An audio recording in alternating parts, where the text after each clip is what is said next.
Olá, meu nome é Douglas, eu sou advogado e esse é o bloco Falando Direito do programa Realidade 3D.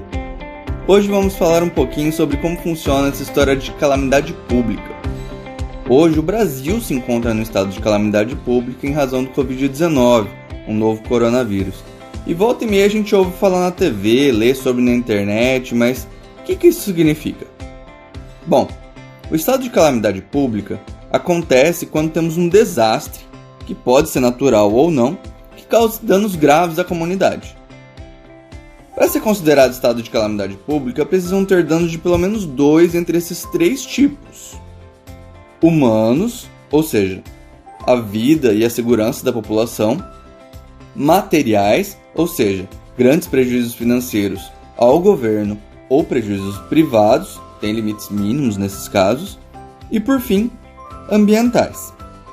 Tá, mas e daí? Teve um desastre, causou danos graves à comunidade, como que faz para decretar um estado de calamidade pública? Bom, no Brasil, só estados e municípios podem decretar estado de calamidade pública e são os governantes que têm esse poder. Porém, para que surta efeitos, ou seja, para valer de verdade, precisa de aprovação, ou seja, de reconhecimento pelo governo federal, que a gente também chama de União, né? Com essa aprovação pelo governo federal, eles vão determinar medidas de apoio aos estados ou municípios e quanto eles vão gastar com essas ações. Esse ano, pela primeira vez na história, foi editado um decreto que decretou estado de calamidade pública pelo governo federal. Inclusive, foi na primeira sessão virtual da história da Câmara dos Deputados. E aí, decretou o estado de calamidade pública, o que eles podem fazer, na verdade? Bom, quando se é decretado o estado de calamidade pública, o governo federal pode liberar recursos para o governo local, dinheiro mesmo. Ele também pode enviar kits emergenciais para auxiliar na resposta ao desastre, kits humanitários, né? Ou ainda enviar tropas da Defesa Civil Militar. Já os governantes podem tomar empréstimos compulsórios, eles podem parcelar as dívidas do governo, eles podem atrasar a execução de gastos, ou seja, ao invés dele fazer essa obra aqui, essa contratação ali, agora, ele pode fazer isso depois, ele pode atrasar essa execução. Também ficam suspensos os prazos para ajustes de despesas de pessoal e também os limites de endividamento para cumprimento das metas fiscais. Ou seja, ele pode gastar além do previsto para o orçamento daquele ano. E por último, que você já deve ter ouvido dizer, e o que mais incomoda a população, eles não precisam fazer licitações durante o estado de calamidade pública. No caso do governo federal, isso significa também que eles podem desobedecer às metas fiscais, como eu falei, ou seja, gastar mais do que o previsto para poder enfrentar a Covid-19 no país. Mas Douglas, aí eles podem fazer o que eles quiserem, gastar nosso dinheiro do jeito que eles quiserem? Bom, não é bem assim.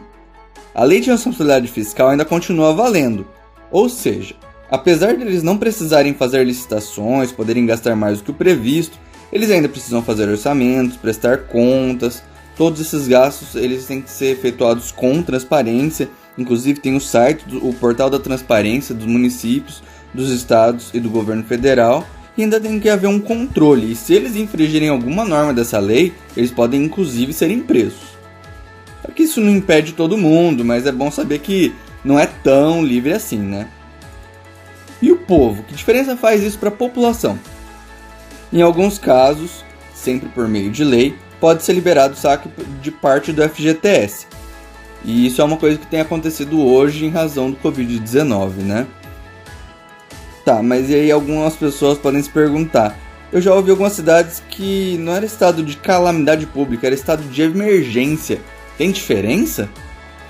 Opa, tem diferença sim. Não é nada muito diferente assim, os critérios são os mesmos, mas o que muda é a intensidade. O estado de emergência ele é menos grave. Quem define a gravidade é o próprio chefe do executivo, é o governante, o governador, o prefeito, né? E eles que devem avaliar essa situação junto aos seus secretários para decidirem se é caso de estado de emergência, menos grave, ou de calamidade pública, mais grave. Não é muito fácil diferenciar uma coisa da outra e acaba dependendo muito do entendimento do governante.